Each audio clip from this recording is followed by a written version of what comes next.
napapansin sa iyong mga kapaligiran.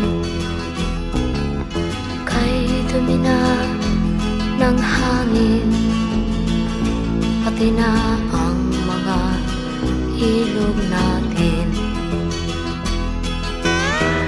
Hindi nga masama ang pag-unlad, at malayo-layo na rin ang ating narating.